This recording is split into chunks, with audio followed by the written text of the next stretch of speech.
저는 첫사랑과 연애 없이 결혼을 해서 20살부터 42살까지 애만 낳은 50대 엄마입니다. 22년간 몇 명의 아이를 낳았냐고요? 네. 무려 7남매. 7남매. 7남매. 문제는 7남매 육아도 벅찬데 남편이 아빠가 아닌 것처럼 진짜 너무 무관심하다는 겁니다. 제 마음을 너무 몰라주니 지난주에는 이혼하자고 말해버렸습니다. 아이고. 아이고. 잘했어. 7남매는 혼자 낳았나요? 김창욱 쌤, 예? 제 남편 좀 혼내주세요.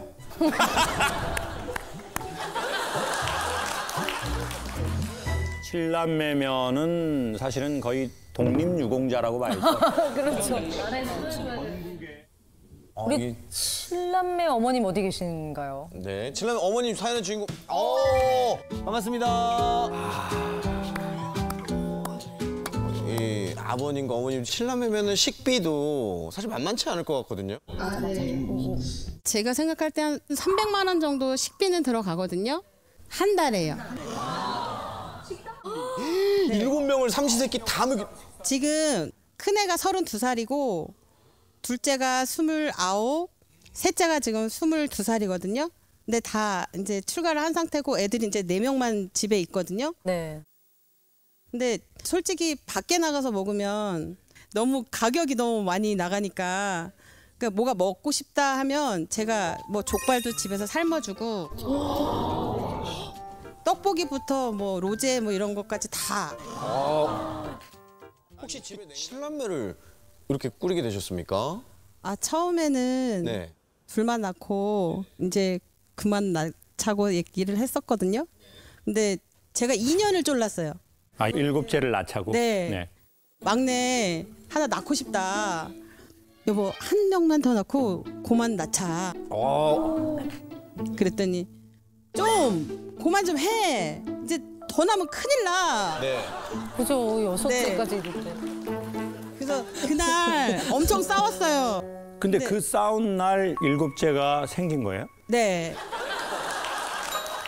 어머니 그 애가 말입니다.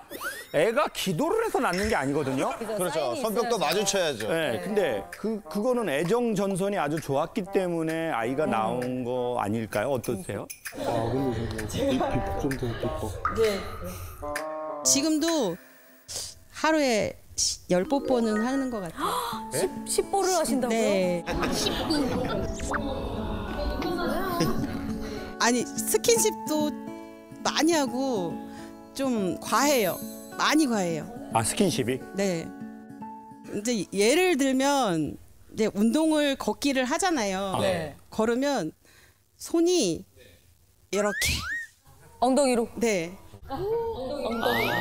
아, 그럼 이제 우리 어머니하고 아버님께서 둘이 이렇게 산책, 이렇게 걷기 운동하면서 쭈물 이 말씀이에요? 네. 아, 그래요? 근데 이거는 제가 보기에 전완근 운동이거든요, 이게.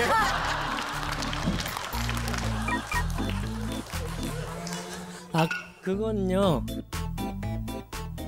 물론 뭐 저만 더 싫어하면 안 하는데 그래도 뭐 싫지 않은 표정이니까.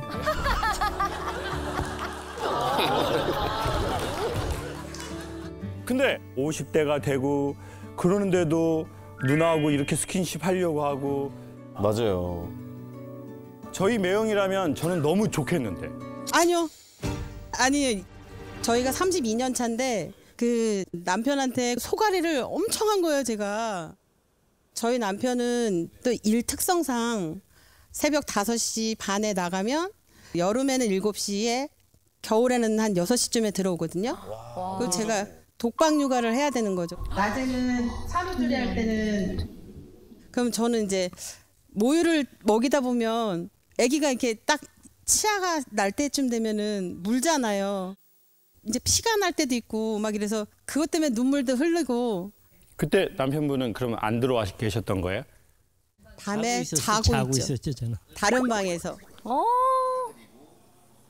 그렇게 7살 때 병설 유치원 보낼 때까지 한 번도 어린이집을 보낸 적이 없어요. 아, 직접 직접 이렇게. 하셨어요? 네.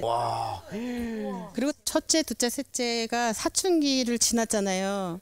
근데 애들이 7명인데 너네들은 사춘기가 한 번이 오지만 나는 사춘기가 7번을. 7번이니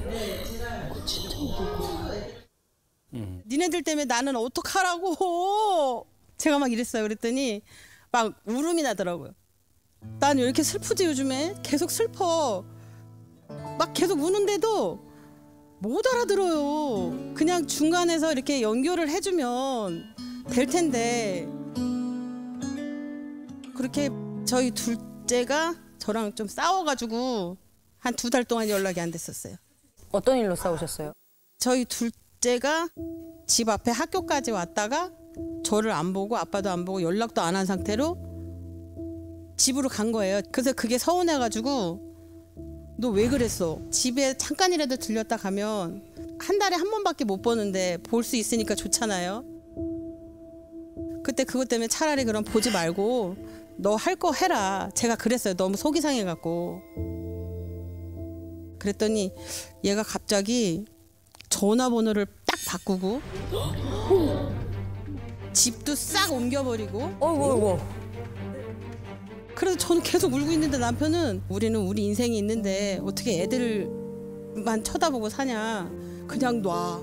네가 애들을 놔야. 놔, 여보, 놔. 내가 잡으면 되잖아. 속으로는 이놈 인간이 좀 중간에서 좀 해주면 좋겠구만. 나는 자식을 못 본다는 거는 그거는 있을 수가 없는 일이다. 제가 그래서 나는 자기랑 안 될 것 같아. 이제는 이혼하고 싶어. 이제는. 그러니까 아버님 뭐라고 하셨어요? 이혼하고 싶다고 하니까. 뭐 때문에? 그렇게는 뭐 때문에? 아니 뭐 때문에? 뭐 때문에? 아니 나 이해가 안 되네. 이해.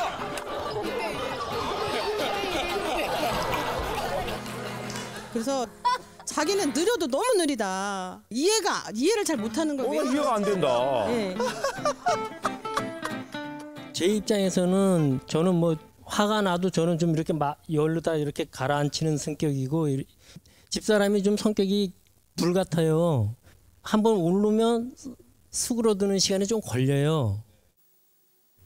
그래갖고 이제 서로 싫다고 말을 하고 섰는데 이거를 바로 어떻게 해줄 수가 없고 그래서 이제 좀 기다렸던 건데 이제 그걸 못 참은 거지 집사람은. 그러니까 풀어질 때까지 좀 사그러들 때 그때 아버님이 하시려고 한 거죠.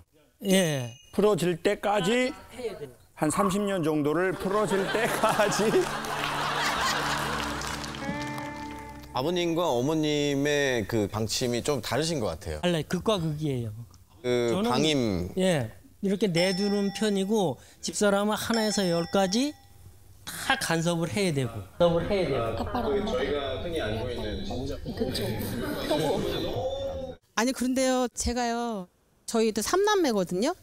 근데 제가 좀 그 어릴 때 아빠가 저는 일찍 돌아가셔가지고 근데 엄마는 나가서 돈을 버셔야 되고 할머니 밑에서 컸거든요. 그러니까 애들이 다 엄마 품이 그리울 때 엄마가 없었고 학교 다닐 때는 도시락을 싸가지고 가야 되는데 할머니가 그 애들을 다 이제 도시락을 싸주실 수가 없잖아요. 그러니까 이제 괜찮아 이러고 학교 가면 다른 애들 다 도시락 먹을 때 진짜 물 마시는 수준. 그렇게 굶으면서 컸는데 내 새끼들은 내가 없어도 똘똘 뭉쳐서 나중에 같이 이렇게 있었으면 좋겠다. 그것 때문에 이제 제가 아기들을 좀 많이 낳게 된 것도 있어요. 일단은 저도 이제 너무 극단적으로 다른 엄마 아빠 밑에 자랐거든요. 저희 아버지는 조금 아파도 많이 아프다고 하는 스타일. 그래서 제가 전화해서 엄마 아버지 좀 어떠셔? 그럼 아프다. 개미가 지나가도 아픈 놈이다 저놈이. 이런 스타일이고 저희 엄마는 어금니가 다 썩어 문드러지는데도 괜찮다. 괜찮다. 왜? 결국 아들이 돈 내야 되니까. 괜찮다. 근데 문제는 뭔지 아세요? 그래서 돈이 처음에 안 들어갔잖아요. 나중에 그게 더 무너져가지고 전체 임플란트를 해야 되는 상황이 온다는 거예요. 근데 이제 엄마는 너무 그런 아버지 밑에서 아버지 옆에서 생활했기 때문에 나는 아예 말하고 싶지 않은 거예요. 그러니까 엄마는 혼자 자식 6 키우고 그리고 이제 알아주질 않으니까 젊어서 엄마가 몸과 정신이 건강할 때는 이 뜨거운 용광로를 자기의 튼튼한 철로 감쌌는데 이제 나이가 잡숫고 갱년기도 오고 그게 세상에서 제일 어려운 거거든요. 어쩌면 우리가 진짜 돌봐주고 챙겨야 할 것은 우리의 7명의 자식이나 남편이 아니라 어려서 아버지를 잃고 사실 아무것도 잘 모르는 20살에 결혼하게 된 내 안에 있는 내가 아닌가. 근데 우리 엄마는 내가 너무 우리 엄마의 케어를 받지 못하고 다른 애들 다 도시락 꺼내서 먹는데 나 괜히 운동장에 막 뭐 나가서 뭐 하는 척하고 뭐 수돗물이나 틀고 뭐 땅바닥에 뭐 짝대기로 그림이나 그리고 그 세월의 그 서러움과 스산함을 어떻게 설명하겠어요. 그걸 너무 많이 경험했기 때문에 엄마가 더 해주고 싶은 거야 막. 그래서 오히려 너무 가까이 가서 자녀들과 멀어질 수 있지 않겠느냐. 왜냐하면 아이들도 다 알거든요. 엄마가 우리랑 너무 가까이 붙어 있고 우리를 사랑한다는 미명하에 너무 우리를 통제하려고 하고 다 알려고 하고 그리고 이제 아버님은 모르시는 게 아닐 거예요. 아는데 말할 수가 없어. 왜? 이거 말하면 또 아내가 상처받으니까. 또 아내가 어떻게 살아왔는지 아니까. 그럼 또 아버지는 가만히 있게 되고 그럼 어머니는 가만히 있지 말고 말을 좀 해 자기야. 손은 빠르고 입은 느려. 그러니 이제 자녀들과의 거리는 살짝 띄시고 이제 진짜 찾아가면 좋을 것은 어머니 안에 있는 그 도시락을 싸지 못했던 스산해 하는 그 아이. 네. 그 나를 조금 더 가까이 하시면 어떻겠느냐.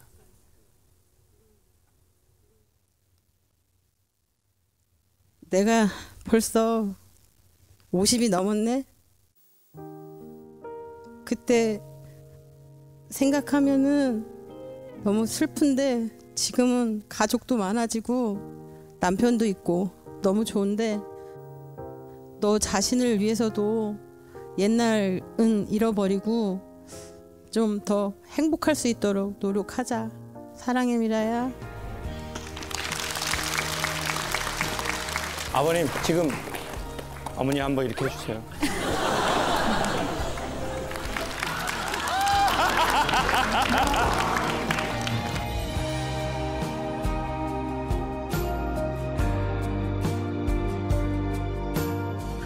이제 남편의 수위를 정해달라는 질문입니다. 수위 그거 저기 저 죽을 때 입는 거 그거 말하는 거예요? 수의가 아니고 수위. 수위.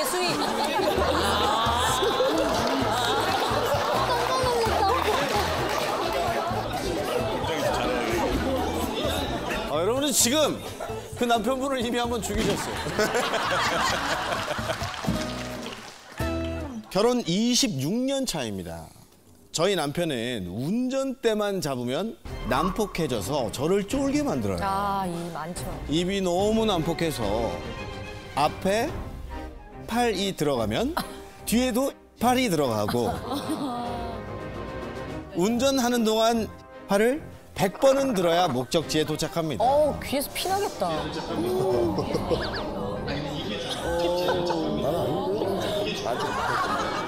근데 이게 중요합니다. 사람은 괜찮은데 사람 괜찮으면 뭐예요?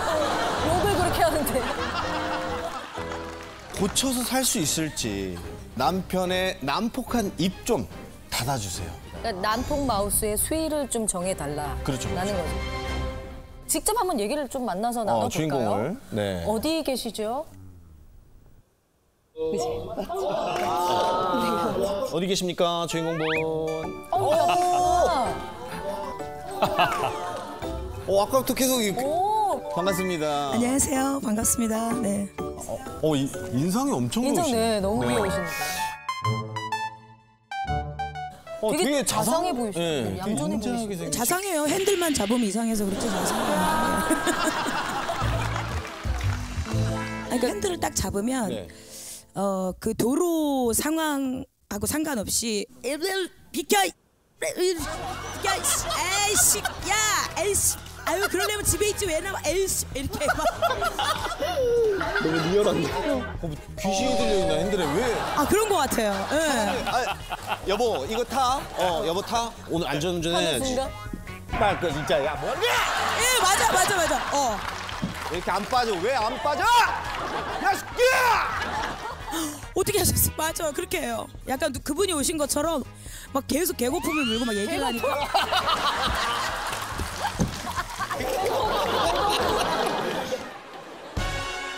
그거 신내림 받는 거 아니야? 욕하고 그다음에 막 운전할 때 그러니까요. 예. 욕하다가 또 내리면은 자기가 뭐 먹을까?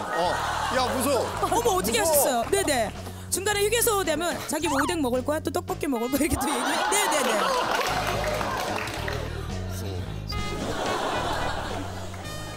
선생님은 본인이 생각하기에 나는 운전대를 잡으면 내가 생각해도 좀 변하는 것 같다라는 입장이십니까? 아니면 인정은 못하고요. 저희 되게 느리신데 이렇게 급하시다고요 운전하실 때? 되게 짜부네. 목소리는 되게 네.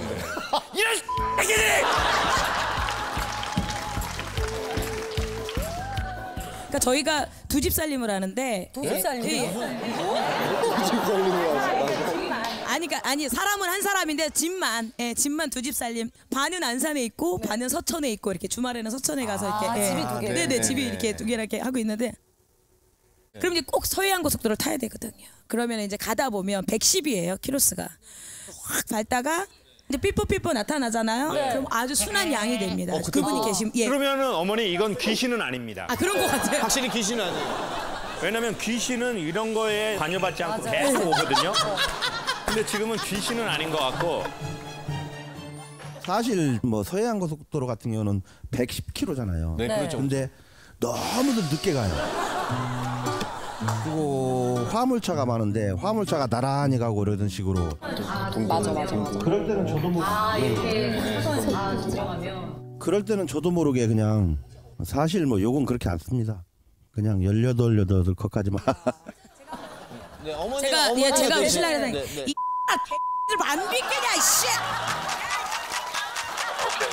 야 진짜 정말 야 비켜 야, 이 새끼들! 배급박을 쪼개 물어, 이 새끼들이!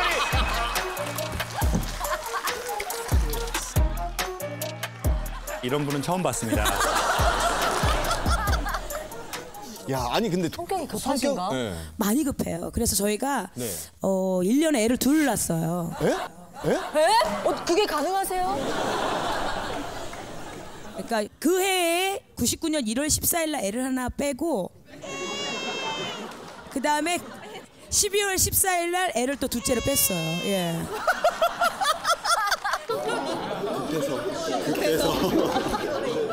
근데 그 아이는 그러면 산후조리원에서 산후조리는 안 갖고 집에서 했는데 예. 그러니까 왜 진땀나. 미친놈이에요! 이게 네 개인 방송이야? 아니 그러니까. 그리고 이제 아이를 1년에 둘을 낳으니까 제가 면제 면허를 땄어요. 아이들 데리고 병원을 다녀야 되니까. 그리고 나서 그다음에 신랑이 면허를 땄어요. 그래서 제가 이제 신의 연수를 시켜줬어요. 네. 네, 그래서 그 뭐 부부끼리 연수하면 왜 싸운다고 그러잖아요. 안 돼요, 안 돼요, 안 돼요. 싸우죠. 저는 이제 여보 너무 잘했어. 어머 너무 잘했어. 막 속으로는 죽을 것 같은데. 오히려, 네. 남편분께서 원래 운전을 하고 계시는 줄 알았는데 아내분께서 가르쳐 주셨다고 네. 하니까 그러니까 그렇게 난폭하게 만든 게 전가 봐요.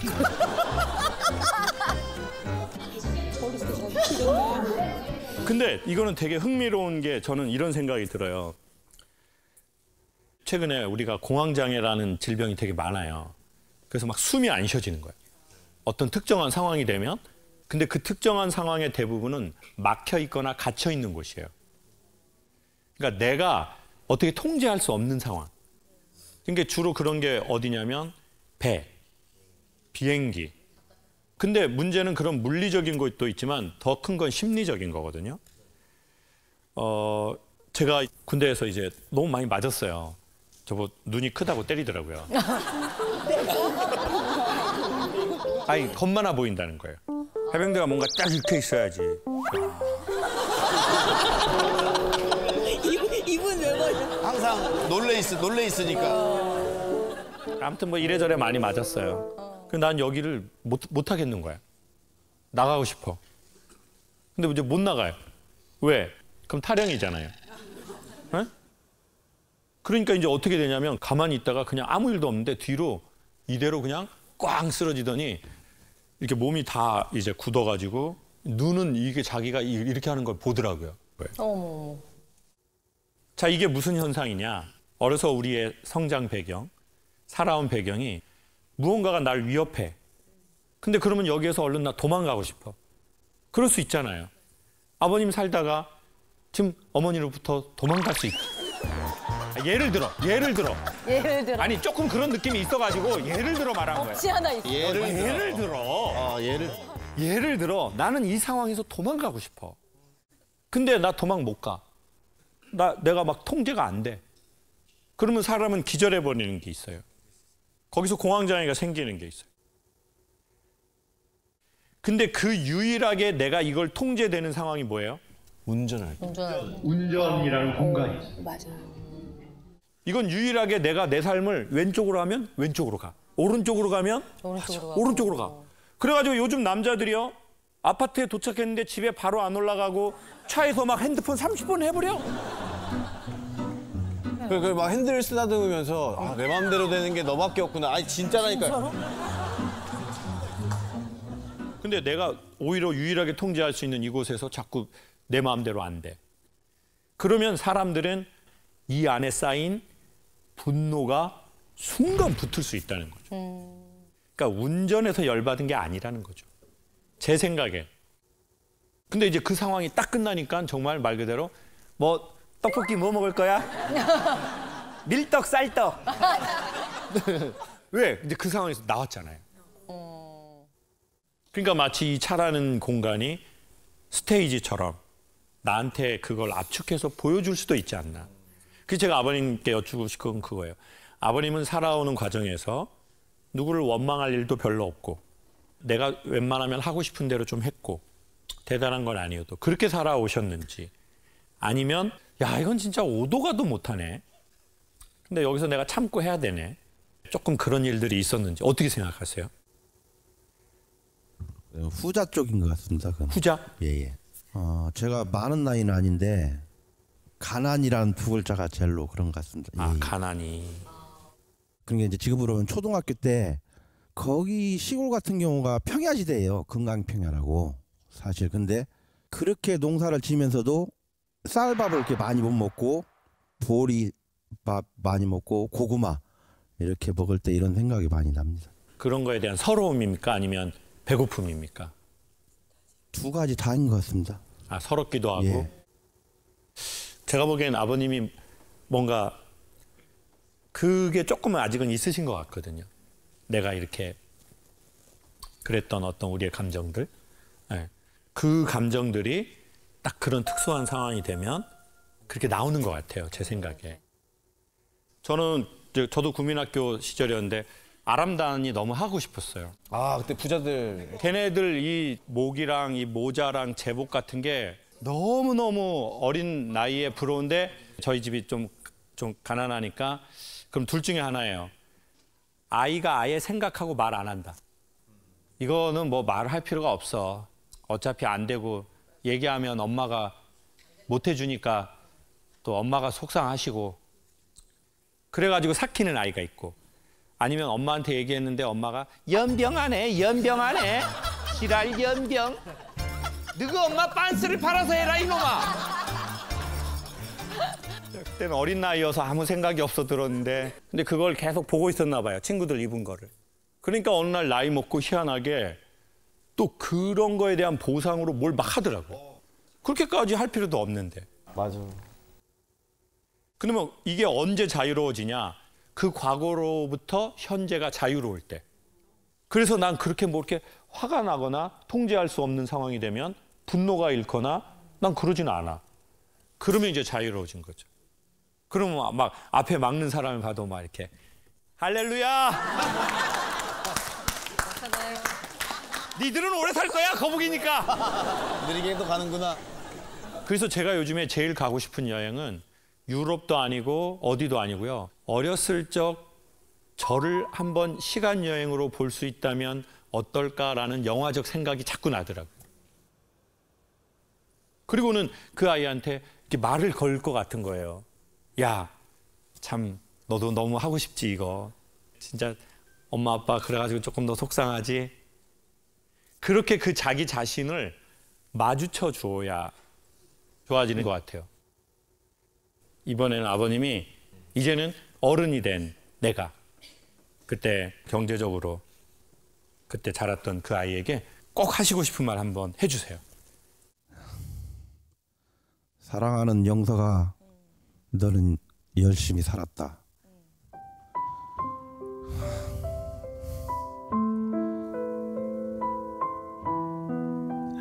열심히 잘 살고 건강도 잘 지키면서 운전도 조심하고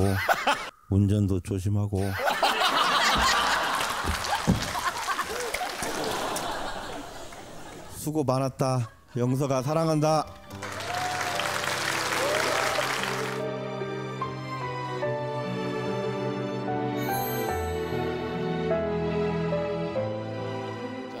제 남편은 저한테도 자상하지만 다른 여자들에게도 엄청나게 친절합니다. 나이 갔다. 아 힘들어. 너무 싫어. 첫 줄 읽었는데 이 사연 이미 끝났죠. 아 혈압 올라. 외간 여자들에겐 선을 그어야 하는데 너무 자상하게 행동해서 상대방이 오해하게 만들어요. 깻잎 논쟁, 새우 논쟁 얘기할 때도 당연히 깻잎을 떼줘야 하고 새우를 까줘야 한다면서 그게 왜 논쟁이 되는지 이해를 못 하더라고요. 그런가요? 제 말은 안 듣는데 창호쌤이 얘기해주면 고칠 것 같아요. 라고 사연을 보내주셨습니다.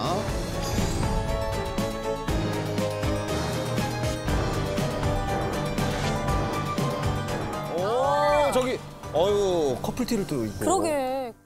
남편분께서 모든 여성분에게 좀 자상하시다라고 말씀을 해주셨는데 어떻게 행동을 하시길래 그렇게 생각을 하셨는지. 지금 보시다시피 저희 신랑이 인상도 좋고 서글서글하고 되게 너무 좋으세요. 좋아요. 네, 서글서글하고 나름 말도 잘하고 조금 술에 쪄들어가지고 얼굴이 색깔이 좀 변했는데 근데 이제 20대부터 여자들한테 너무 친절하게 대해주는 거예요. 어느 정도로 친절하게? 스킨십 하는 거는 기본이고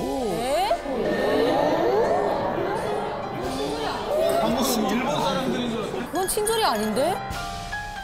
방금 일본 사람들인 줄 알았어요.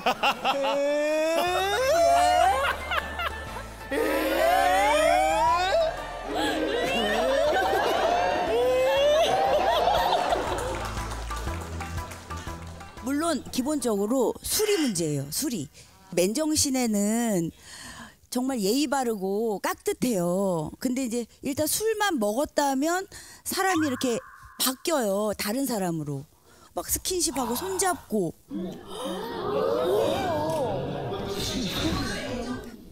막 스킨십하고 손잡고. 이거는 선생님 이거 지금 가정법원으로 가야지 지금. 이거 TVN으로 올 내용이 아닌데. 밸런스 게임 하나 질문해 드리겠습니다. 술만 마시면 자상하고 여자한테 아주 로맨틱하게 바뀌는 남편. 운전대만 잡으면은 욕을 미친 듯이. 재밌다! 재밌다! 이 프로 재밌다! 아주 거칠게 하는 남편. 운전이 아무래도. 야 이거 어렵다. 안 고를란다. 그러다가 이제 나이가 먹고 이제 자기의 그 퀄리티가 점점 떨어지니까 동창회를 나가는 거예요. 동창회를. 동창회. 네네. 한간에는 이제 남자들이 산악회, 동창회 이렇게 나가지 말라고 하잖아요. 네. 그런데 이제 동창회를 나간다고 하니까 제가 반대를 했죠. 그래서 몇 년 전부터 이제 몰래 다니기 시작을 하더라고요. 몰래요? 몰래요? 야, 이거 진짜 가야 되는 거 아니야? 가정법원? 근데 이제 어느 날 신랑 핸드폰에 잠금 장치가 없거든요. 우연히 사진첩을 봤더니 여자들 남자들 이렇게 2대2로. 짚라인을 탄 거예요.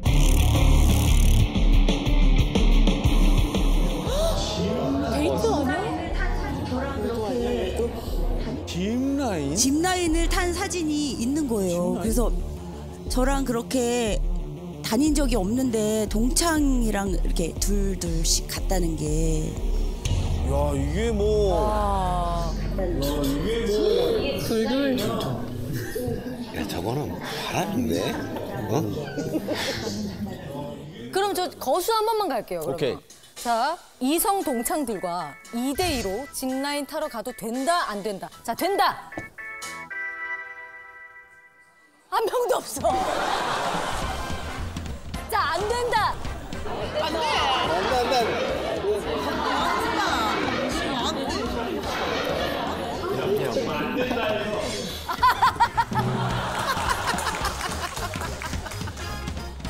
아니 근데 모든 여자분들한테 왜 이렇게 자상하신 거예요?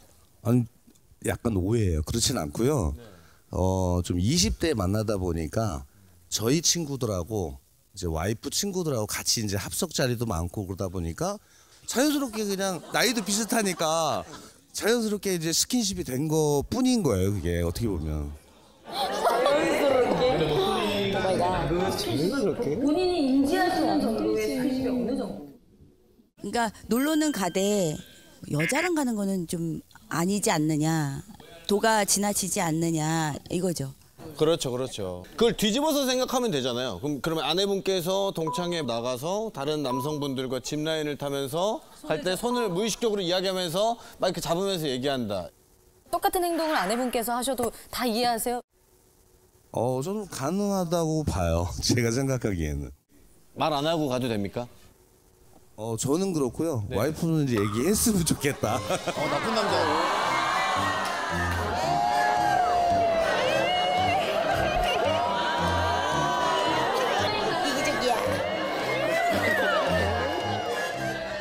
네. 아니 일단 저는 빠따를 5대 때리고 시작하고 싶어요. 우리가 보통 중고등학교 때 빠따 좀 맞아야 되잖아요. 이제 빠따 한 5대 정도. 저는 되게 다른 식으로 생각이 몇 개가 들었는데 첫 번째는 우리 남편분께서 비밀번호를 안 걸어놨다고 그랬잖아요. 네. 그거 자체가 엄청 중요한 요소다.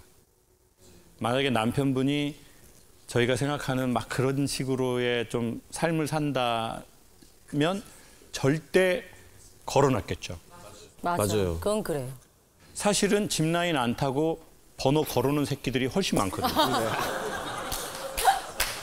맞아요. 맞아. 그리고 우리 아버님께서 그런 주변 분하고 스킨십을 했는데 그 여성분들이 이거 너무 불편하고 너무 끈적끈적하고 너무 기분 나쁘다. 그러면은 벌써 되게 안 좋은 일이 많이 터졌을 거예요. 근데 상대적으로 그렇게 하시는 거에 비해서 막 그런 불편한 이슈들이 생긴 건 아니죠. 네. 맞죠? 봐봐요. 거기 여성들이 느낀다니까요. 이 남자가 이거 할 때 이거 지압하려고 하는 건지. 아니 사람들이 다 느끼잖아요. 이거 허그했는데 이게 인사인 건지 이 새끼가 음흉하게 나 스킨십 하려는 건지 여자분들 알아요, 몰라요? 다 안다고요. 그래서 제가 생각하는 뭐 두 번째 포인트는 뭐냐면 이제 우리가 사실 원인을 알아야 되잖아요. 그렇죠. 어려서 성장 과정에서 사랑을 매우 많이 받았거나 아니면 사랑에 대해서 많은 결핍을 느꼈거나 예전에 좀 외로움을 많이 탔던 것 같아요. 항상 부모님이 항상 밖에서 일을 하시니까 제가 계속 혼자 있었어요. 이제 원래 고향이 성남인데 학교를 서울로 다녀서 겨울에 되면 집에서 제가 등을 켜야 돼요. 해가 일찍 지니까. 그래서 지금 가면 항상 혼자 있었어요. 네, 그러니까 유년 시절까지 그걸 좀 많이 느껴서 좀 외로움을 많이 탔던 것 같아요. 그때 외롭다는 걸 부모님한테 얘기한 적 있어요? 그때는 부모님 세대가 40년대생들 분들이라 살갑게 얘기할 그런 세대는 아니었었어요. 소외받은 아이들 세대. 제가 왜 이 말씀을 드리냐면 제가 선생님하고는 조금 다르지만 엄마가 저를 늦게 낳고 그리고는 엄마가 저를 낳아서 모유수유를 그때는 했잖아요. 막 분유가 좋지 않아서. 근데 엄마가 그때 이제 폐렴에 걸리셨대요. 그래가지고 모유수유를 할 수가 없는 거예요. 그래서 다른 어머니들 친구 또래 그 엄마들 있잖아요. 그 어머니들한테 젖동량을 보냈어요. 그러니까 그때의 그 정서적 외로움, 허기, 그 엄마의 부재에 대한 어떤 계속 결핍. 그러니까 이제 학교 들어가면서부터 사랑받고 싶어가지고 엄청 활발하게 다닌 것 같아요. 왜? 내가 막 특이한 행동을 하면 사람들이 좋아해 주니까. 그러니까 학교를 이렇게 안 가고 이제 이렇게 가기 시작한 거예요. 봐봐, 이렇게 하면 사람들이 막 이렇게 해주잖아요. 그게 사랑이거든요. 내가 뭐라고 할 때 사람들이 반응해 주는 거. 그게 사랑이야. 엄마 나 왔어 그러면 아이고 왔구나 이런 거. 아니면 뭐, 엄마 나 너무 배고파 그러면 아이고 배고프지. 이런 게 사랑이란 말이에요. 그걸 받고 싶었던 거예요. 리액션. 근데 블랙홀처럼 내가 뭘 했는데 그냥 들어가 버려. 사라져 버려. 그럼 난 이 우주에 나 혼자 있는 것 같아요. 계속 여러 명하고 같이 있고 싶고 같이 있다가 혼자 있으면 이 스산함이 쑥 이렇게 온다는 거예요.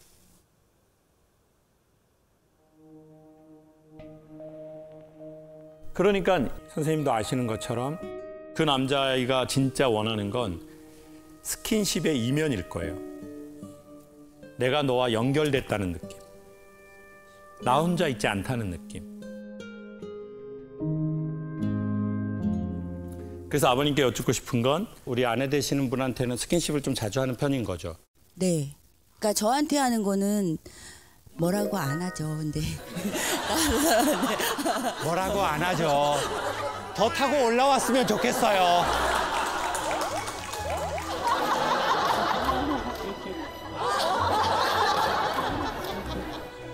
되게 두 분 얘기하면서 전 되게 어떤 느낌이 드냐면 사실은 최악의 경우는 아닙니다. 왜냐하면 50대 대한민국의 남성들이 아내하고 막 스킨십하고 이러는 거는 그 몸싸움 할 때밖에 없거든요. 저리 가.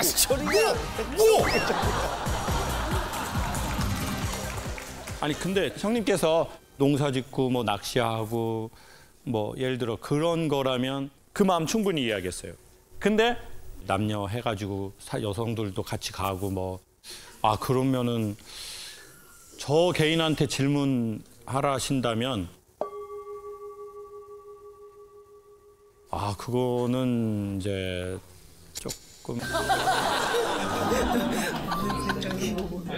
조금 줄이시는 게. 왜냐면 그러면 이제 우리 아내 되시는 분께서 계속 참을 수 있는 그 라인이 결국은 끊어진다는 얘기죠. 우리 형수님한테 우리 메시지 한번 하시죠. 현정아, 얼추 30년 살아줘서 고맙고 사랑해.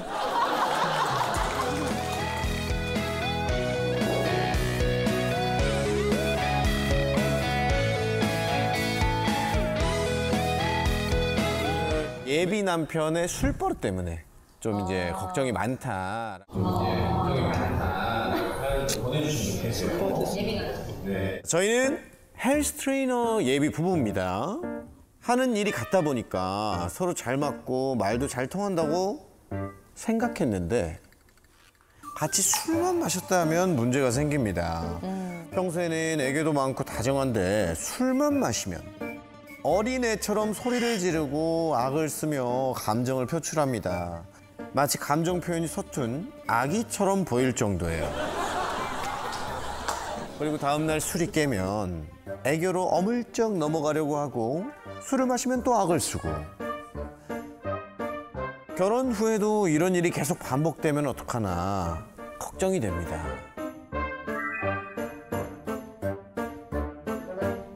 알코올성 금쪽이 느낌이네요. 그렇죠. 금쪽이죠. 네. 네. 어디 계신가요? 어디 있습니까? 아, 맨 앞에 계시는군요. 두 분 몸이 아까 딱 보니까 너무 좋으시더라고요. 네네, 약간 건강미가 좀 넘치시죠. 네. 몸이 좋더라고요. 뭐 술을 우리 남편분께서 드시면은 어떤 식으로 좀 평소랑 다르게 감정을 표출하세요? 처음에는 술 먹고 그 연애 초 때 갑자기 이리 막 자기 쪽으로 오래요. 집을 이제 가려고 하니까. 네. 그래서 내가 막 오빠가 와 막 이러는데 그러고 계속 실랑이 하다가 오빠가 갑자기 저한테 이렇게 오더니 막 우리 헤어지자 이러고 그냥 가버리는 거예요. 근데 다음날 기억을 못해요. 그러면 막 먼저 연락을 해서 그렇죠. 막, 우리 어제 무슨 일 있었어? 미안해 이렇게 해야 되는데 그런 것도 안 하는 거예요. 그래서 제가 먼저 연락해서 어제 기억나? 이러면서 제가 더 먼저 말 걸어줘야 되고.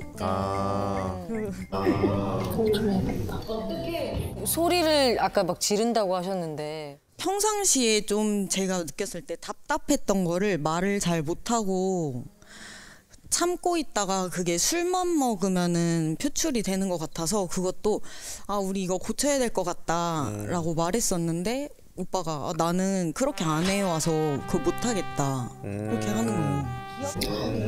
원래 사람 어디 있어? 얼굴은 진짜 귀여워. 사실. 근데 예비 아내분이 보시기에는 이 남자가 대체 왜 그러는 걸까 생각해 본 적이 있으세요? 그 오빠 어머님이 네. 지금 거의 18년째 루게릭병에 걸리셔서 그래서 케어하기가 어려우니까 혼자 태국으로 보내지고 그래서 계속 혼자 있으면서 그거를 계속 혼자 억눌렀던 것 같아요. 그러면 되게 어린 나이에 태국으로 간 건데요? 네, 고등학교 1학년 때. 고등학교 1학년 때. 그러면은 거기에서 뭐 되게 사춘기고 막 이럴 때 예민하고 그럴 때 되게 복잡한데 감정이.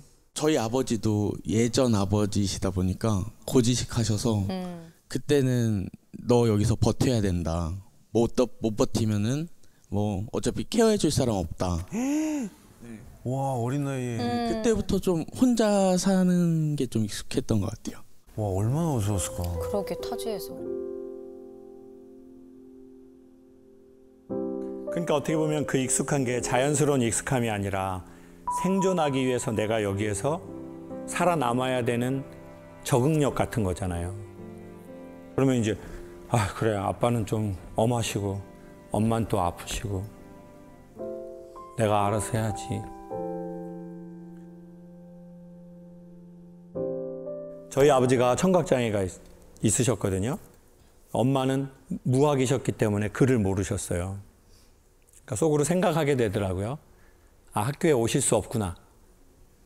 아빠는 귀가 안 들리시고 엄마는 글을 모르시고 집은 돈이 없고 그러면 내가 여기서 알아서 해야 되는데 이제 그러다 보니까 겉보기에는 빨리 어른이 된 것 같은데 저쪽 안에 아이가 있는 것 같아요. 그러니까 술을 먹으면 봉인을 해제해 주는 거라고 그랬거든요. 원래 우리 안에 있는 게 우리가 여러 가지 이유로 못 나가는데 그 봉인을 해제해 주고 원래 있던 우리에게 더 과하게 색깔을 주는 것 같아요. 술이라는 것 자체가.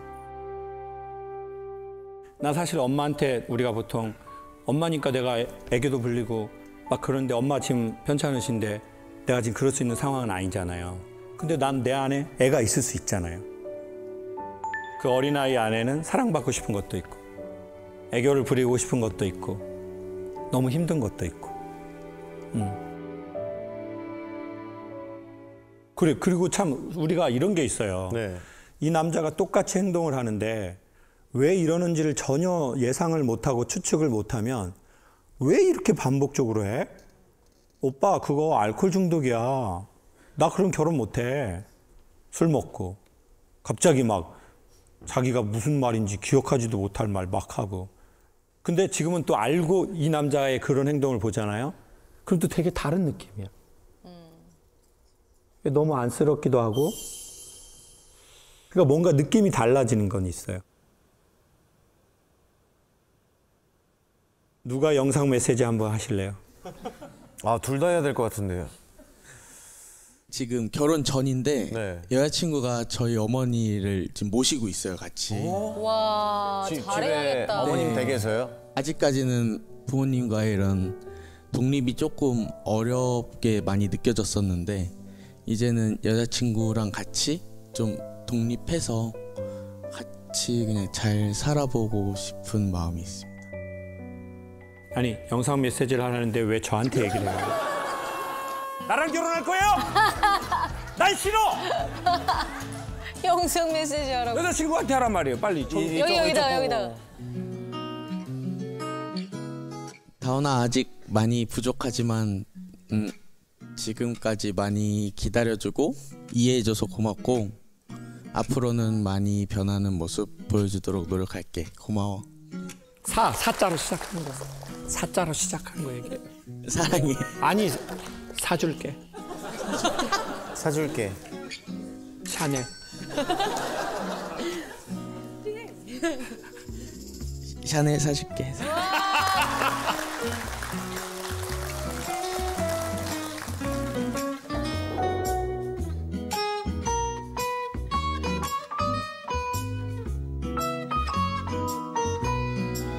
외식 때마다 자기가 먹고 싶은 것만 고집하는 남편을 어떻게 하면 좋을까요? 100번 중에 99번을 남편이 좋아하는 메뉴를 먹는데 어쩌다 제가 우겨서 다른 걸 먹으러 가면 표정부터 싫은 티가 나요. 게다가 먹는 내내 불편해. 맛이 별로다, 소화가 안 된다, 등등등 별소리를 다 하면서 투덜거립니다. 심지어 위내시경하고 온 날도 남편 때문에 죽 대신 옛날 불고기를 먹었어요.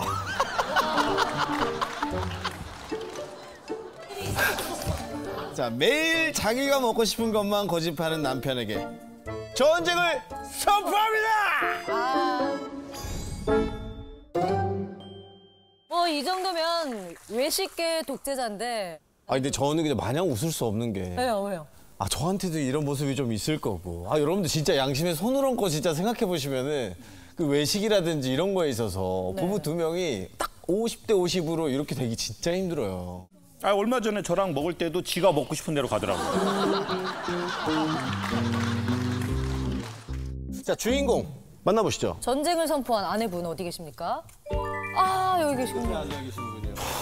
남편분도 전혀 고집을 안 부리게 생기신 거.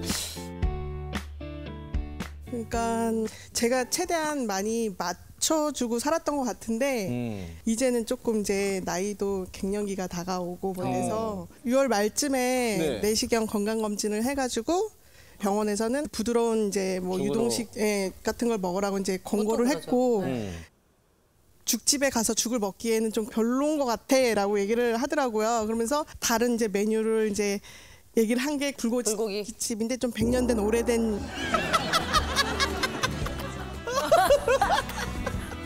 근데 그날은 제가 내시경을 한 날이기 때문에 제가 가고 싶어하는 집을 더 강요를 했더니 차 노선이 이제 다른 데를 달려가고 있는 거예요. 그냥 거기서 저는 이제 마음이 이제 조금 상했죠. 한 5년 전에 이제 강화도에 놀러를 갔었는데 이제 강화도 가면 일단 이제 바지락 칼국수가 초입부터 막 이렇게 막 있잖아요. 가던 날은 그날 점심에 그걸 이제 먹고 들어간 거예요. 칼국수를. 맛있죠. 네, 그래서 이제 다음 날 이제 1박을 하고 이제 나오는데 그 어제 먹었으니까 그 메뉴가 이제 별로 싫은 걸 똑같은 거 두 번 먹기 싫어하는 거니까. 어제 먹었으니까. 네, 그래서 이 시간을 놓치면 또 밥을 못 먹을 것 같아서 저기 돈가스집 어때? 그랬더니 돈가스 싫다고. 그러다 보니까 또 노선을 놓쳐서 외곽순환도로 그냥 탄 거예요. 밥을 못 먹고. 근데 오는 동안에 너무 또 이제 제가 공복 상태가 길어지니까 이제 그러면 저는 이제 점점 이제 게이지가 올라오는 거죠. 그렇죠.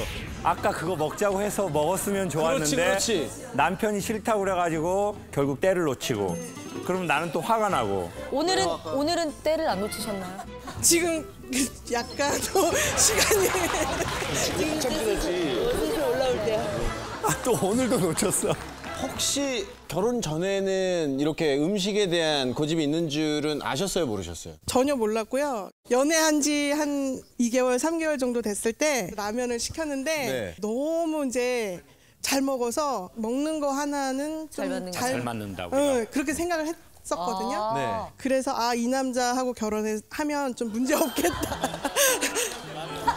그 라면 때문에? 그거 복스럽게 먹어서. 네. 라면 취향이 따로 있는 줄 몰랐었거든요. 근데 이제 라면을 끓여줬는데 이거 불었다고 이제 바로 싱크대에다 이제 버린 적이 있었거든요. 바로 음식을? 그쵸. 그래서 어떻게 죽방을 날렸어요? 이제 그러고 나서 남편이 도대체 어떻게 끓이길래 네. 그 취향이 있나 이렇게 봤더니 네. 요리사급인 거예요, 완전. 어떻게? 그러니까 이제 되게 과학적으로 냄비에 물을 먼저 올리고 물에 이제 라면을 넣으면 기름이 좀 이렇게 빠지잖아요.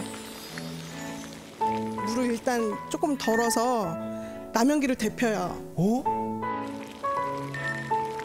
그 기름도 1차 버려지고 온도가 식지 않으면서 이제 밀가루에 약간 그 국물이 다 뱄을 때 그 맛이 자박자박 채소 드실 줄 아시네. 저랑은 전혀 다른. 제가 이렇게 보고 한번 이제 제가 그렇게 다시 한번 해봤더니 맛있어요. 되게 맛있어요. 또 새로운 맛을 이제 저는 이제 안 거죠, 이제. 그래서 지금 이게 유튜브 요리 프로그램 같거든요. 저 제발 유튜브 하나 해주시면 안 돼요? 너무 보고 싶은데. 음식 설명을 되게 맛깔나게 하셔. 제가 사실은 좀 어렸을 때부터 입이 좀 짧았습니다. 그래서 뭐 음식이나 이런 걸 좀 가리는 게 좀 많았었는데요. 결혼하고 나서 제 입맛이나 이런 메뉴나 이런 거를 많이 맞춰주고 하는 부분들에 대해서 제가 표현은 다 못했지만 항상 고맙게 생각을 하고 강화도 이후로요. 이렇게 식사 시간을 놓치면 매우 예민하고 이렇게 제가 힘들어진다는 거를 알고 나서부터는 항상 출발하기 전에 그러니까 식사 문제는 해결하고 항상 하려고 하고 있습니다. 그 이후. 저 여기 도시락 하나만 넣어주세요. 너무 민감하실 것 같은데. 대체 뭐가 고민인지 까먹었어. 그냥 나도 그렇게 라면을 끓여 먹어봐야 되겠다. 나도 딴 생각이 드는 게 아니라 잠깐만 있어. 기름을 걸러가지고 그렇게 나도 이거 생각했는데 좋은데 이렇게 흘러버렸네요. 나도 먹고 싶다라고 끝났어. 네, 맞아요. 아니 처음에 왔을 때는 좀 이 자리에서 남편이 좀 문제가 있다, 좀 논을 해봐야겠다라고 생각했는데 계속 이제 듣다 보니까 저의 문제점인 것 같은 생각이 들고 좀 약간 반성을. 그러면 오늘 뭐 고해성사를 하러 나오신 건가요? 회개를 하러 나오신 건가요? 아니 그리고 제가 어떤 사람을 아는데요. 제 강의를 오래 들어도 전혀 바뀌지 않은 사람이 있어요. 아니 진짜. 그 사람은 아침에 일어나잖아요. 이불을 갖고 거실로 가. 야, 그래가지고 거실 베개에다가 이렇게. 그리고 남편이 청소를 하면은 자기가 이렇게 일어나서 또 다른 거. 그런 사람이 있어. 그런 사람. 그래가지고 뭐 제 강의 큰 의미가 없는 것 같고요. 의미가 없어. 그냥 남편만 잘 만나는 게 최고인 것 같아요. 사실 메뉴 이렇게 외식할 때 메뉴 선정하는 거에 이렇게까지 스트레스를 받고 있는 줄은 사실 알기는 알았는데 이 정도까지는 사실 몰랐는데요. 앞으로는 많이 먼저 좀 잘 물어보고 또 이렇게 먹고 싶어하는 거 위주로. 아니 저 부부는 자가치유가 됐어요, 두 분이서 알아서. 나는 필요 없어. 필요 없어. 퇴근하세요.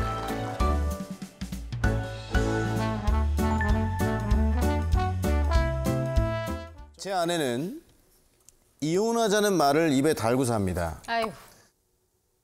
처음 이혼하고자 한 건 신혼여행 다녀온 직후 공항에서였어요. 그날 이후 결혼 7년 차인 지금까지 셀 수 없이 많은 이혼회를 들었습니다. 아, 위험하다. 왜? 왜요? 심지어 아내 직업이 이혼 전문 변호사라. 근데 이런 직업 가진 분한테 이혼회를 들으면 조금 여러분들 무섭죠? 네. 부담스러워. 협박 아니야? 이러다가 진짜 이혼 신청서를 가져올까봐 일방적으로 이혼당하고 개털이 될까봐 무섭습니다. 가능성 있어. 너무 잘 아니까. 너무 잘. 허구한 날 이혼하자는 우리 아내 좀 말려주세요.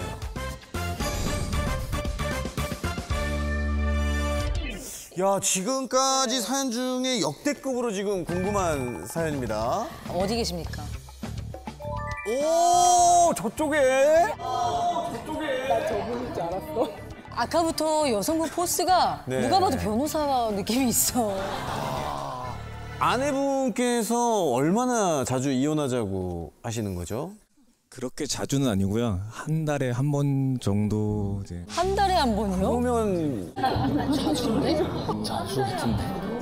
우린 그걸 자주라고 생각해. 근데 신혼여행을 다녀온 직후에 공항에서 처음 이혼하자는 소리를. 그게 지금 저도 이혼하자는 얘기만 기억이 나지 왜 뭐 때문에 이 얘기가 나왔는지를 모르는 게 문제. 아, 이유를 못 들으신 거예요? 아니면 들었는데 지금 기억이 잘 안 나시는 거예요? 들었는데 기억을 못하는 것 같습니다. 저는. 안 돼. 안 돼! 이것도 이혼 사유야! 이것도 이혼 사유야! 뭐 이렇게 사유가 안 많아요? 돼!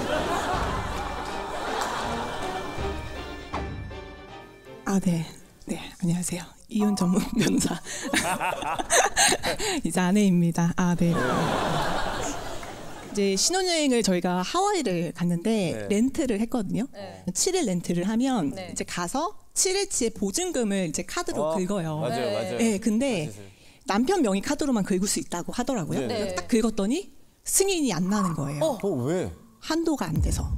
네, 근데 이제 그거를 저희 어떻게 보면 저희 부부에게 처음으로 이렇게 다가온 어떤 그 문제 해결을 해야 돼. 그렇죠. 갈등의 순간이 딱 왔는데. 난관. 네. 근데 남편이 이제 거기서 약간 좀 짜증이 딱 폭발을 하면서 이게 왜 안 돼? 네, 안 돼 하면서 이제 되게 심각해지고 네. 나한테 왜 너는 운전면허증을 가지고 오지 않아? 라고 얘기를 했어요. 운전면허증을 가지고 오지 않아? 라고 얘기를 했어요. 남편분 기억이 나요? 형제님, 이제 정신이 들어요? 생각났어. 이제 나왔어. 환자분이 기억이 돌아왔어요. 됐다.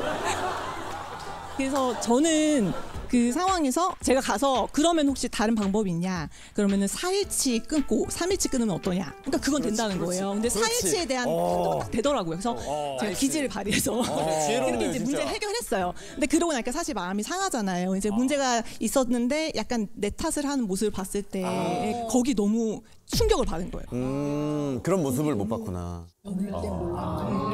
딱 거기서 이제 나랑은 좀 다른 사람인 것 같다라고 생각을 해서 이제 돌아오는 비행기에서 이제 머리를 이렇게 정리를 했죠. 이렇게 쿨다운을 시키면서 그때 저희가 이제 혼인 생활을 그러니까 이렇게 뭐 예식이나 이런 거 준비하기 위해서 모아둔 통장이 있었는데 그 절반 금액을 딱 정산해서 이체를 했어요. 우와. 진짜요?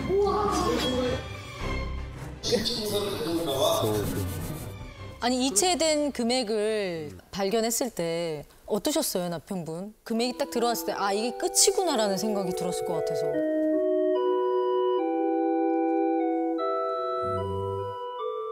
지금 그거 생각 안 나죠? 지금은 생각이 안 나면 너무 예전이라 뭐든 생각이 안 나는 스타일이에요. 환자분이 호전이 늦어요. 네.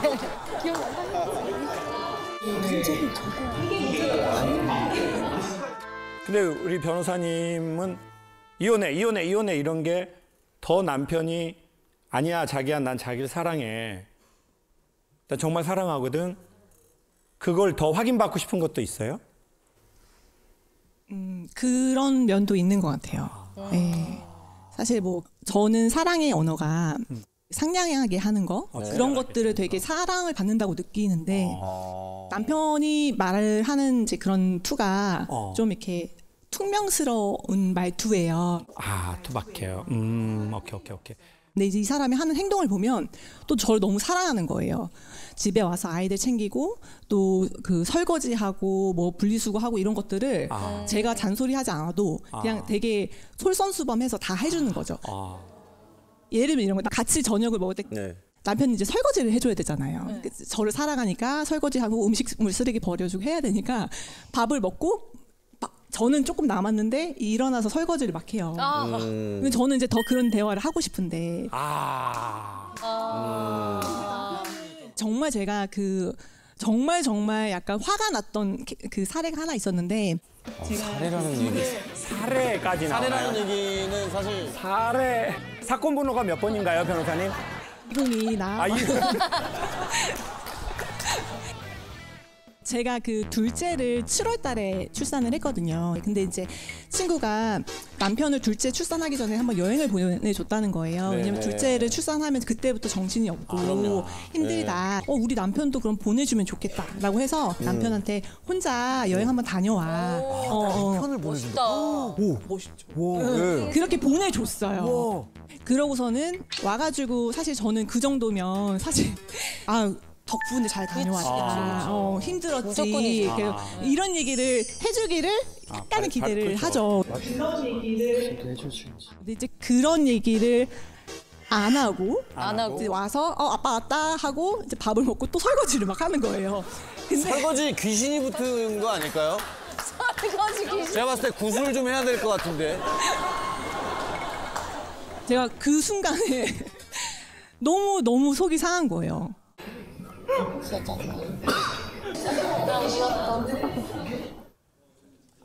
제가 어머니를 닮았는데 어머님이 아버지께 좀 무뚝뚝하시구나. 네, 좀 그러셔서. 엄마 말을 닮았구나. 그러니까 아버지는 좀 다정다감한 분이고, 네네. 어머니는 아버지한테 좀 무뚝뚝한 편이시고. 무뚝뚝한 편인데 우리 아드님은 어머님을 닮으신 거네요. 네, 맞습니다. 그러면 이렇게 말씀드릴게요. 인간에게 언어가 4개가 있대요. 첫 번째는 제일 언어학적으로 효과가 떨어지는 잔소리. 잔소리의 정의는 맞는 말 기분 나쁘게 하기래요. 맞다. 되게 잘하시. 그다음에 두 번째가 데이터. 데이터는 뭐냐면 감정이 매트한 상태에서 정보만 전하는 거래요. 근데 이제 세 번째는 여기서부터 되게 좀 효과가 좋은데 감수성이 좀 뛰어난 얘기를 한대요.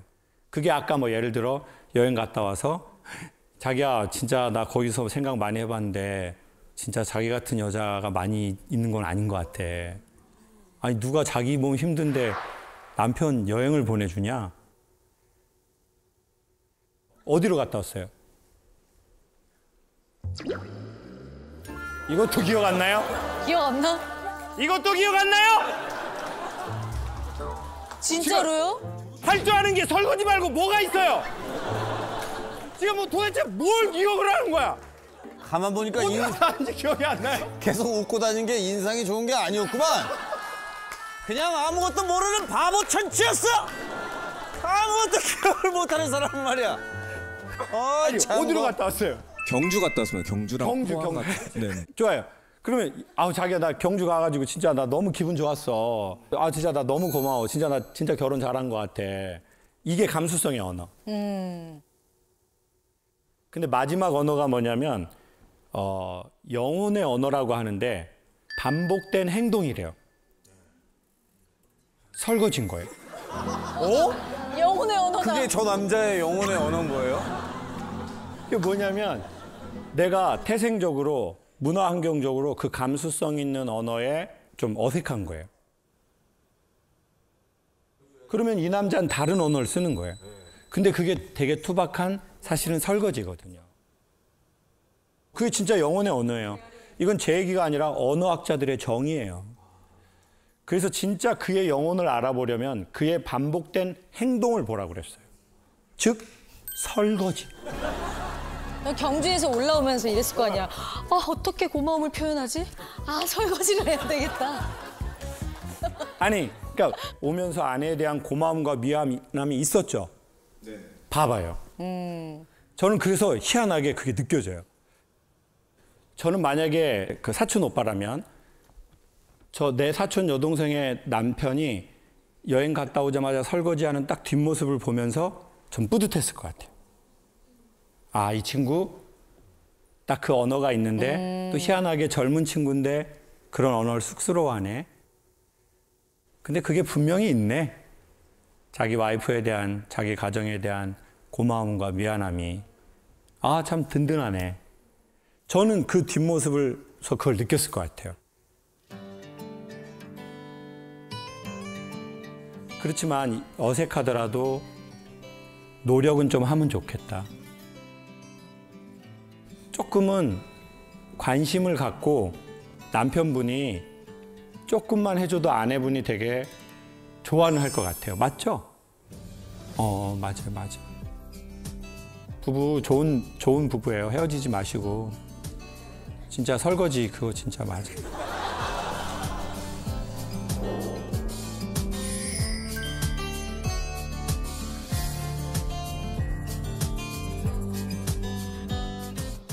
자, 남편은 연애 때부터 매번 차 문을 직접 열어주던 사람입니다. 비라도 오면 제 손에 우산이 들려있는 꼴을 못 보고 꼭 저랑 똑같네요. 본인이 씌워준 채 차 문을 열어주곤 했죠. 똑같다, 여기까지 나랑 똑. 그땐 정말 스윗한 사람인 줄 알았는데 알고 보니 제가 아닌 차를 사랑하는 거였어요. 차를 사랑하는 거였어요.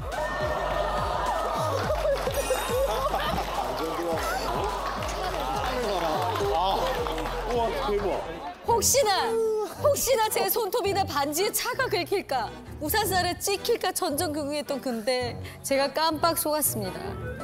그렇게 차를 아껴도 지금까지 크고 작은 교통사고만 무려 15번! 심지어 총 6대의 차를 갈아치웠어요. 그럼 크게 난 건데? 저는 18년 된 소달구지 같은 차를 타는데 말이죠.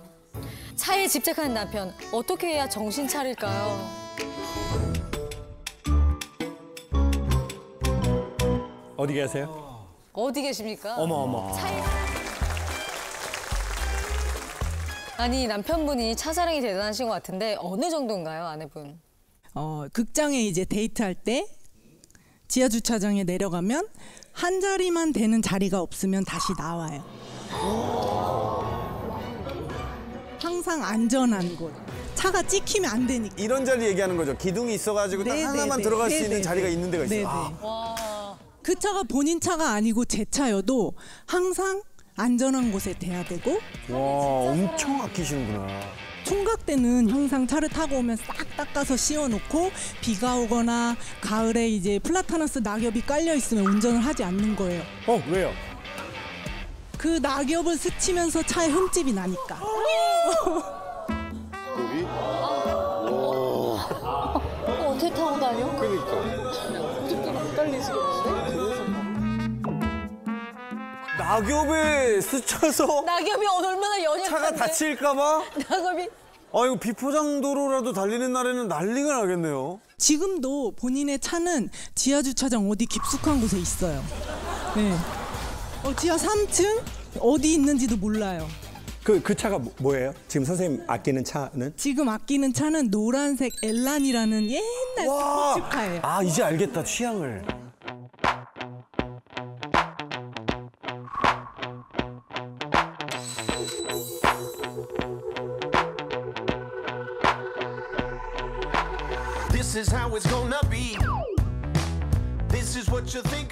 아니, 그렇게 차를 아끼시면 보통 사고 나기 어렵거든요?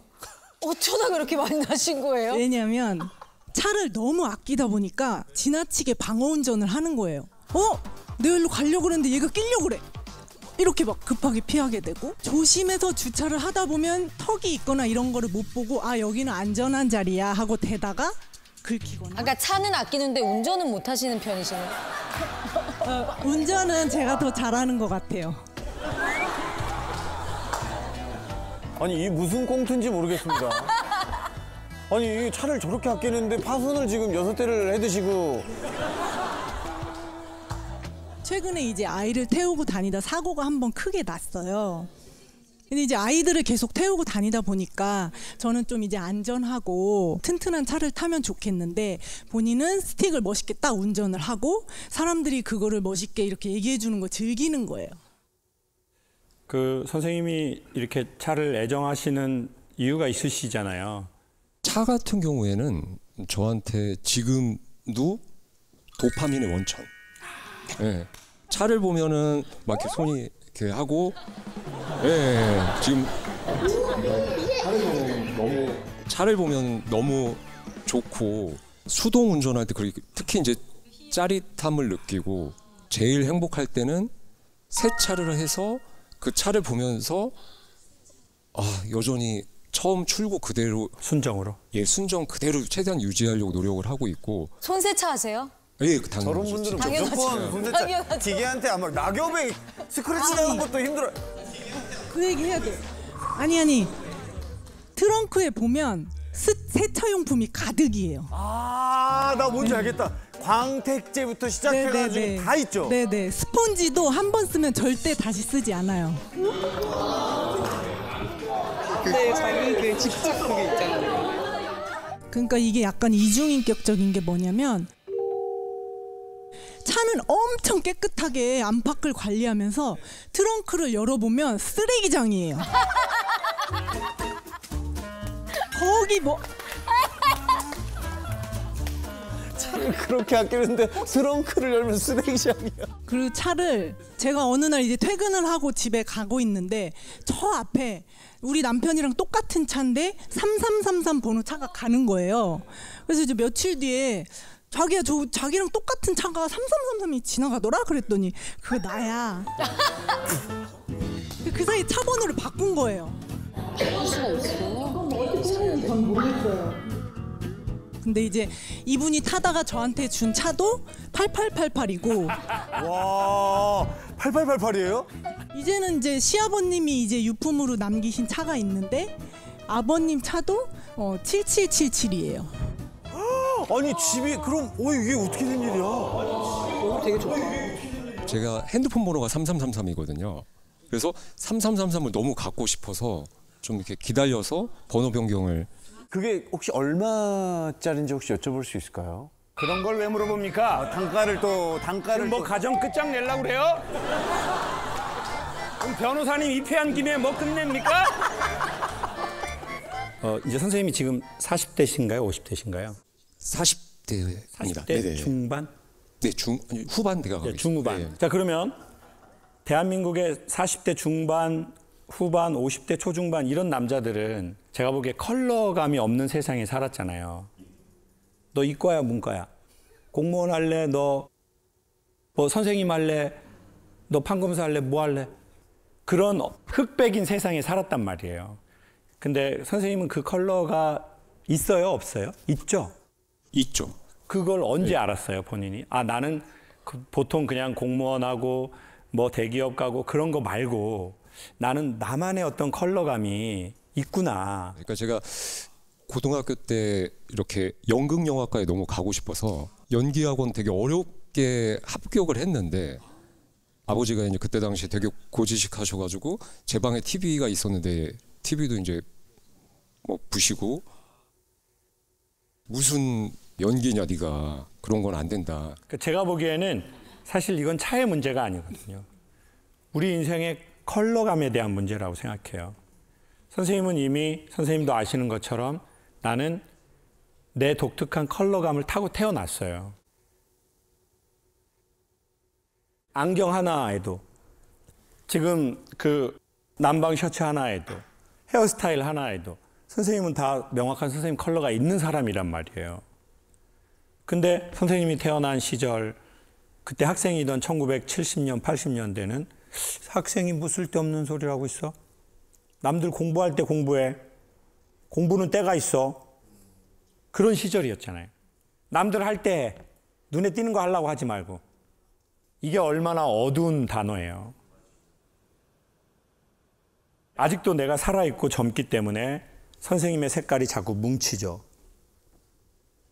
그게 디자이너로든 성능으로든 아니면 내가 이걸 했을 때 남들이 나를 봐주고 오, 요즘에 이런 차가 돌아다녀요. 근데 너무 깨끗하다. 아, 진짜 너무 깨끗하다. 어제 출고한 것 같다. 나 이거 트렁크 한번 확인해 볼 수 있어요?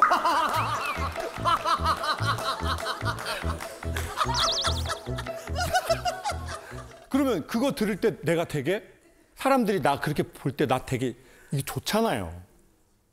진짜 너무 깨끗하게 관리했다. 와, 근데 수동이다. 요즘 수동 안 하는데. 그건 또 나에 대한 사랑이잖아요. 관심이잖아요. 내 스테이지, 내 런웨이잖아요.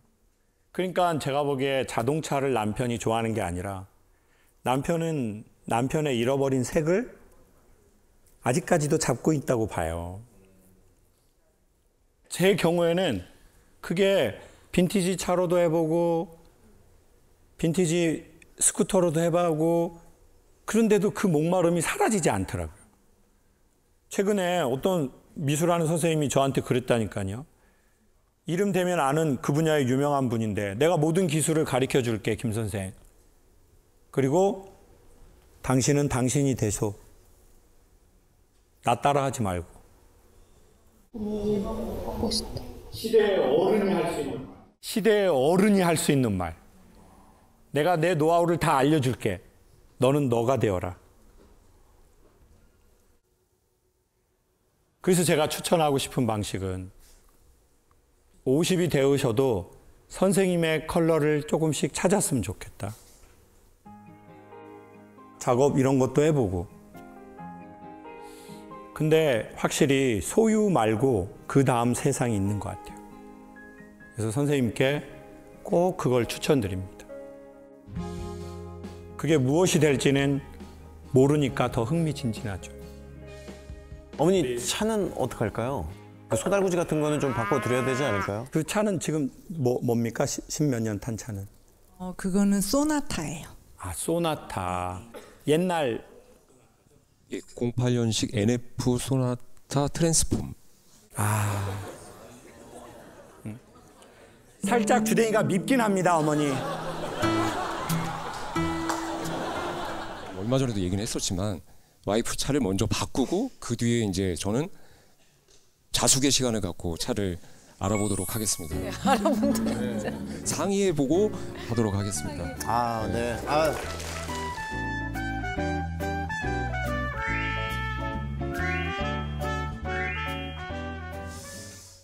이 사연을 읽기 전에 우리 김창욱 선생님께 참 이거 왜 그러셨는지 좀 안타까운 마음이 많이 좀 앞서기는 합니다. 이번 사연은 바로 김창욱 선생님 때문에 파혼 일기라는 불쌍한 용자님의 사연입니다. 제 여자친구는 김창욱 선생님의 팬입니다. 프로포즈를 앞두고 점수를 따기 위해 김창욱 선생님 토크 콘서트에 함께 갔는데요. 사건은 여기서 터졌습니다. 상황이 터졌어? 30분, 1시간, 시간이 흐르면서 제가 꾸벅꾸벅 졸기 시작한 겁니다. 여자친구가 저를 깨우려고 노력을 했지만 저도 안 자려고 노력을 했지만 자장가처럼 들려오는 선생님 목소리 도저히 깨기가 힘들더라고요. 분노한 여자친구는 제게 청천벽력 같은 말을 했습니다. 이러면 오빠랑 결혼 안 할 거야. 라고요. 선생님, 제 결혼 책임지세요.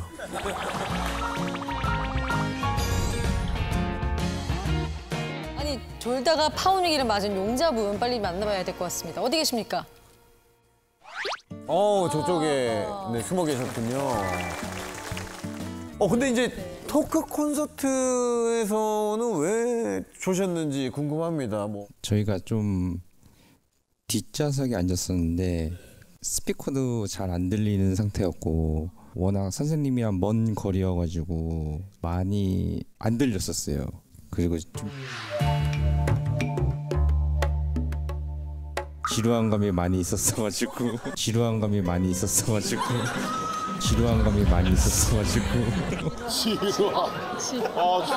어떡해. 충격 먹겠다. 딜이 아주 기가 막히게 들어옵니다. 제가 봤을 때 일단은 여자친구분하고 화해하는 것도 중요하지만 네. 김창욱 씨와 화해하는 것도 지금 그때 끝나고 나서 뒤도 안 들어보고 먼저 이렇게 나갔었어요. 진짜? 화해는 한 상태인데 여자친구가 여기서도 졸면 선생님한테 다 일러 바칠 거라고 어떻게 해야 될 거냐고. 일단 선생님께서 말씀해 주시는 얘기 들으면서 이제 서로 공감도 하고 막 이렇게 속닥속닥 하면서 얘기를 듣고 싶었는데 그 졸음을 이기질 못했나 봐요, 결국엔. 원래 남자친구분은 그렇게 잠이 많으신 편인가요? 아니면은 그날따라 유독 꾸벅꾸벅 하시던가요? 원래 엄청 잠은 많은 편이 아니고 그날따라 유독. 사실 아까 조금 졸았어요. 아니, 눈을 감고 있더라고요. 그래서 이렇게 팔꿈치를 딱 때렸어요. 어느 부분이었는지 혹시? 아니 아까 그 컬러감.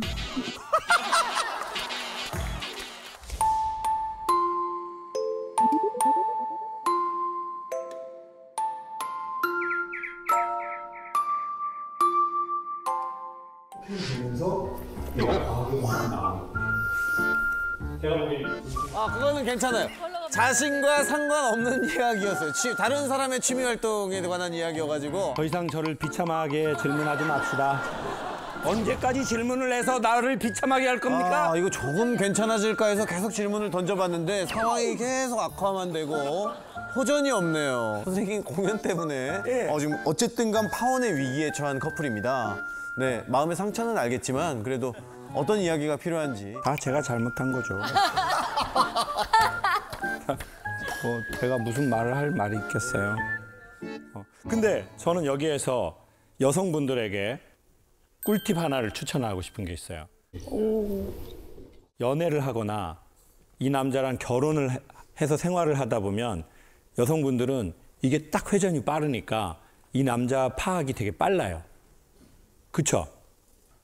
그러면 이 남자가 들어야 할 말이 있다는 걸 알아요. 이 남자는 이 말을 들어야 돼. 그쵸? 그래서 대부분 여자들이 제 콘서트에 남편이나 남자친구를 데려오는 이유가 있어. 지가 손 안 대고 코 풀려고 하는 거예요.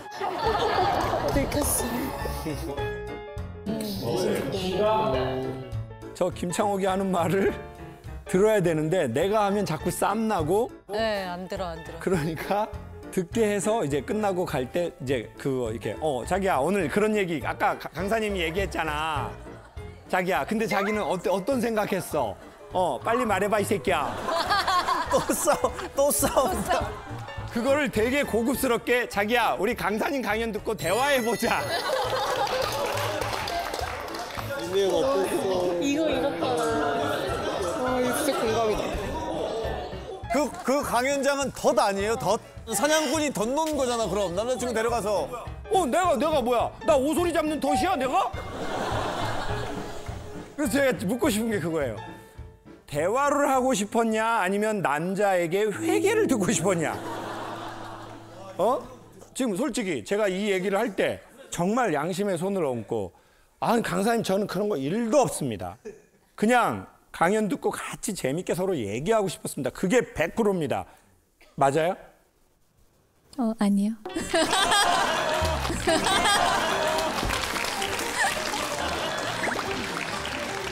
저는 이제부터 우리 여성의 이름을 덫이라고 하겠어요. 덫님. 나의 덫님. 그럼으로 인해서 남자들한테 김창옥이 욕만 처먹게 하는 우리 덫님. 스피커 좀 안 들린 건 죄송해요. 그렇지만 내가 뭘 그렇게 잘못했어. 자, 그래서 저는 이렇게 말씀드릴게요. 자, 다른 남자를 내가 소개하고 싶어.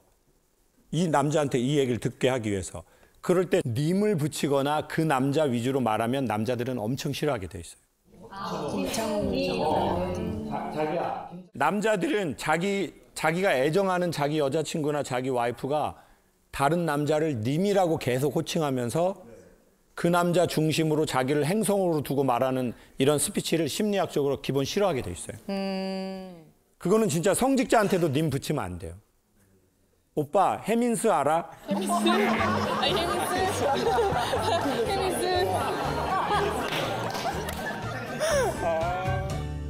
자기야 그냥 김창옥 알아? 그냥 강사야 강사. TVN에서 하거든 김창옥 쇼라고. 근데 좀 내용은 없어. 진짜 뭐 내용이 되게 좋거나 그런 건 아니야. 근데 나 몇 번 웃게 되더라고. 그리고 마지막에 이렇게 하면 거의 들어버려요. 자기가 다 아는 내용이야. 이때 남자들은 수용성이 제일 올라가요. 근데 자기가 다 아는 내용이야. 모르는 거 그런 거 없어. 근데 그냥 뭐 좀 웃기더라고. 뭐 약간 한국말도 잘하고. 그리고 남자는 대부분 나이 20살 이상 먹고 다른 남자의 말을 1시간 어떻게 들어요? 설교도 15분 이상 하면 진짜. 근데 2시간 돈 내고 그건 진짜 어려운 거예요. 여기 같이 오신 남자분 진짜 괜찮은 겁니다. 좋느냐 안 좋느냐 그건 큰 의미 없습니다.